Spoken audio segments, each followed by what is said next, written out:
విహారి తన గురించి ఏం మాట్లాడుతున్నాడో తెలుసుకుందామనుకున్న సంధ్య దూరంగా నిలబడి విహారి దుర్గలు మాట్లాడుకునేది వింటూ ఉంటుంది సంధ్య. కానీ వాళ్ల మాటలు విన్న సంధ్యకు భూమి బద్దలైనట్లుగా అనిపిస్తుంది. తను వింటున్నది చూస్తున్నది కలో నిజమో తేల్చుకోలేని సంధ్య మతిపోయినట్లుగా నిలబడిపోతుంది. రాజవరం అనే పల్లెటూరులో రఘునాథ్ అనే కోడిపుంజు ఉండేవాడు. రఘునాథ్ కూతురు పేరు సంధ్య. సంధ్య తమ ఊరికి దగ్గరగా ఉన్న పట్టణంలో చదువుకుంటూ ఉండేది. అక్కడ తన స్నేహితురాలు దూరపు బంధువు కూడా ఆయన దుర్గ ఇంట్లో ఉండి చదువుకుంటూ ఉండేది సంధ్య. రఘునాథ్ మేనల్లుడి పేరు అర్జున్. అర్జున్కి సంధ్య అంటే చాలా ఇష్టం. తన కూతురు చదువు అయిపోగానే అర్జున్ సంధ్యలకి పెళ్లి చేయాలని అనుకుంటూ ఉంటాడు రఘునాథ్. కానీ సంధ్య మాత్రం దుర్గ భర్త చంద్రం స్నేహితుడైన విహార్ని ప్రేమిస్తూ ఉంటుంది. తన చదువు పూర్తి కాగానే తల్లిదండ్రులకు విహారి గురించి చెప్పి పెద్ద కంపెనీలో ఉద్యోగం చేస్తున్న విహార్ని పెళ్లి చేసుకోవాలని కలలు కంటూ ఉంటుంది సంధ్య. విహారి ప్రతిరోజు చంద్రం వాళ్ళ ఇంటికి వస్తూ ఉండేవాడు. అందరూ కలిసి సంతోషంగా కబుర్లు చెప్పుకుంటూ ఉండేవాళ్ళు. ఒకరోజు దుర్గ సంధ్యతో మాట్లాడుతూ, సంధ్య, నీకొక శుభవార్త చెప్పాలే, నేను తల్లిని కాబోతున్నాను. ఈ విషయం అందరికంటే ముందుగా నీకే చెప్తున్నాను అంటుంది దుర్గ. దాంతో సంధ్య సంతోషంగా, నిజంగానక్క, మరి ఈ విషయం బావగారికి చెప్పలేదా అంటుంది సంధ్య. ఆయన ఎప్పుడూ ఆ కిరాణా షాపులోనే మగ్గిపోతూ ఉంటాడు. ఏ అర్ధరాత్రికో ఇంటికొస్తాడు, మళ్ళీ ఉదయమే వెళ్ళిపోతాడు. ఆయనకు నేను చెప్పే శుభవార్త విని సంతోషపడే సమయం అక్కడుందిలే అంటుంది దుర్గ. అదేంటక్క అలా మాట్లాడతావు? మీకు పెళ్ళై చాలా కాలమైనా పిల్లలు పుట్టడం లేదని నీతో పాటు బావగారు కూడా చాలా బాధపడుతూ ఉంటాడు కదా. అందుకే మీ ఇద్దరూ పిల్లలు కలగటం కోసం మందులు కూడా వాడుతున్నారు కదా. మరి ఈ విషయం బావకు తెలిస్తే ఎంత సంతోషిస్తాడు చెప్పు అంటుంది సంధ్య. అబ్బా, నేను ఆయనకు చెప్పనంటున్నానా? ఈరోజు ఆయన ఇంటికి రాగానే చెప్తాను లేవే అంటుంది దుర్గ. మరుసటి రోజు విహారికి కూడా ఈ విషయం తెలిసి, అయితే ఇక మీ ఆస్తి ఎక్కడికి పోదన్నమాట. మీ అత్తగారు తను పెట్టిన షరతు ప్రకారం ఆస్తి అంతా మీ పిల్లలకు కూడా రాస్తుందన్నమాట అంటాడు విహారి. అవును విహారి, మాకు పిల్లలు లేరని తన పేరు మీద ఉన్న ఆస్తి అంతా మా మరిది పిల్లలకు, మా ఆడపడుచు పిల్లలకు రాస్తానని మా అత్తగారు బెదిరిస్తూ ఉండేది. ఇక చచ్చినట్లు పిల్లలందరికీ సమానంగా రాస్తుంది అంటుంది దుర్గ ఆనందంగా. ఒకరోజు సంధ్య బయటకు వెళ్లి వచ్చేసరికి ఆమె తండ్రి రఘునాథ్ దుర్గ వాళ్ళ ఇంటికి వచ్చి ఉంటాడు.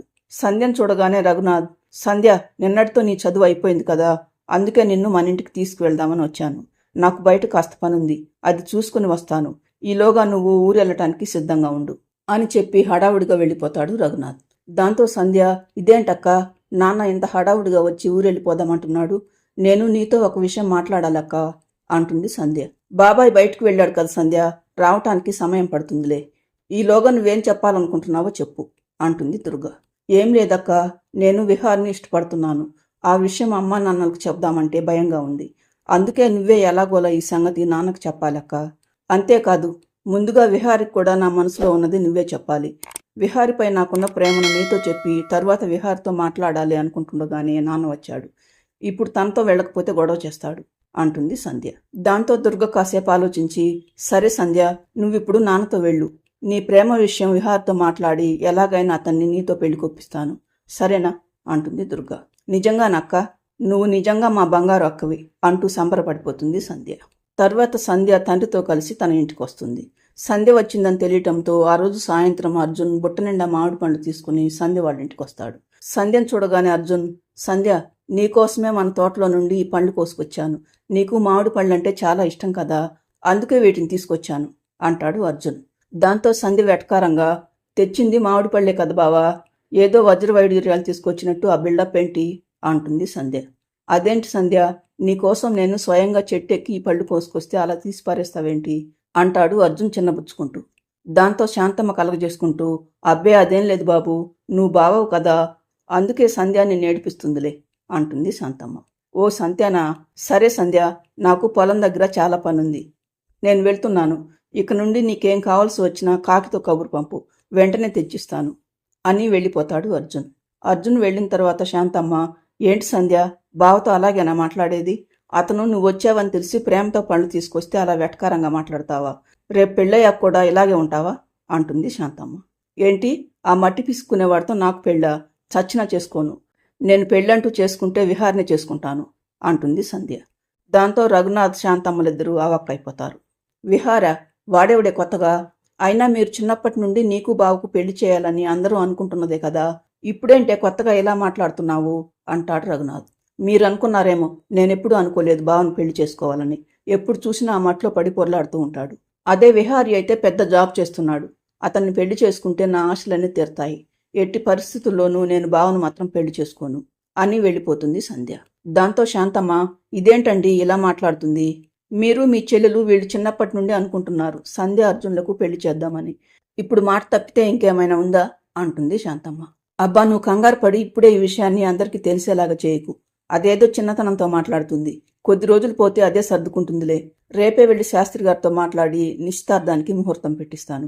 అది కాస్త జరిగితే అదే సర్దుకుపోతుంది అంటాడు రఘునాథ్. అలా కొన్ని రోజులు గడిచిపోతాయి.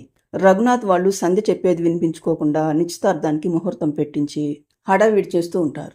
ఇదంతా చూస్తున్న సంధ్యకు ఇకేం చేయాలో అర్థం కాదు. ఇక్కడే ఉంటే వీళ్ళు బావతో నా పెళ్లి ఖచ్చితంగా చేసేలాగా ఉన్నారు. నేను వెంటనే పట్నం వెళ్లి దుర్గక్కతో మాట్లాడి విహార్ విషయం ఏదో ఒకటి తేల్చేయాలి అనుకున్న సంధ్య మరుసటి రోజు ఎవరూ లేవకముందే దుర్గ వాళ్ళింటికి బయలుదేరుతుంది. అనుకోకుండా వచ్చిన సంధ్యను చూసిన దుర్గ, ఏంటే చెప్పా పెట్టకుండా ఇంత హడావిడిగా వచ్చావు అంటుంది దుర్గ. హడావిడి పడక ఏం చేయమంటావు? అవతల కొంపలు మునుగుతున్నాయి. మా అమ్మ నాన్న నేను బావతో పెళ్లి వద్దని ఎంత మొత్తుకుంటున్నా వినకుండా నిశ్చితార్థానికి ముహూర్తాలు కూడా పెట్టించారు. నువ్వు అసలు నేను చెప్పిన దాని గురించి విహార్తో మాట్లాడావా? అతనేమన్నాడు అంటుంది సంధ్య. ఎక్కడ మాట్లాడానే? నువ్వు వెళ్ళిన మరుసటి రోజే విహారీ ఉద్యోగం పని మీద ఊరెళ్ళాడు. నిన్ననే వచ్చాడు. ఈ రోజు అతనితో మాట్లాడదామని అనుకుంటున్నాను. ఈలోపు నువ్వు వచ్చావు అంటుంది దుర్గ. నువ్వేం చేస్తావో నాకు తెలీదక్కా. ఈరోజు విహార్తో మాట్లాడి అతను ఒప్పించు. విహార్ ఒప్పుకుంటే ఎవరికీ తెలియకుండా వెంటనే మేము గుళ్ళో పెళ్లి చేసుకుంటాం. తర్వాత నాన్న వాళ్లకు తెలిసినా గానీ ఏమీ చేయలేరు అంటుంది సంధ్య. సరే, ముందు నువ్వు ఏమైనా తిందుగాని పద. తర్వాత నేను వెళ్ళి విహార్తో మాట్లాడొస్తాను అంటుంది దుర్గ. మరో 2 గంటల తర్వాత దుర్గ సంధ్యతో మాట్లాడుతూ, చూడు సంధ్య, విహార్ని మన వీధి చివరున్న పార్కుకి రమ్మన్నాను. నేను వెళ్ళి మాట్లాడొస్తాను. అప్పటి వరకు నువ్వు పిల్లల దగ్గరుండు అని చెప్పి వెళ్ళిపోతుంది దుర్గ. దుర్గ వెళ్ళిన తర్వాత చాలాసేపు అందంగా ఉన్న పిల్లల్ని చూస్తూ గడిపేస్తుంది సంధ్య.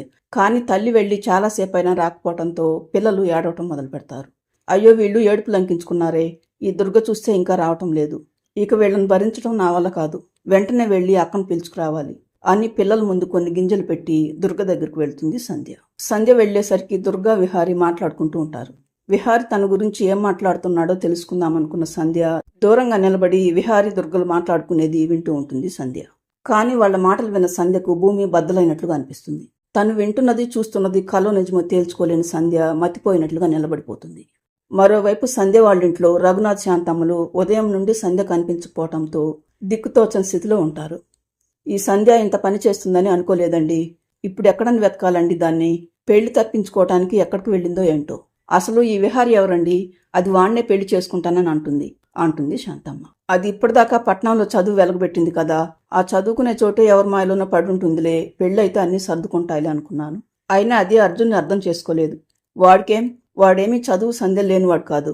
వాడు చదువుకున్నాడు. కాకపోతే తనకు నచ్చిన వ్యవసాయం చేసుకుంటున్నాడు అంటాడు రఘునాథ్. ఆ సంగతి అది అర్థం చేసుకోవాలి కదండి అంటుంది శాంతమ్మ. ఇంతలో అర్జున్ అక్కడికొస్తాడు.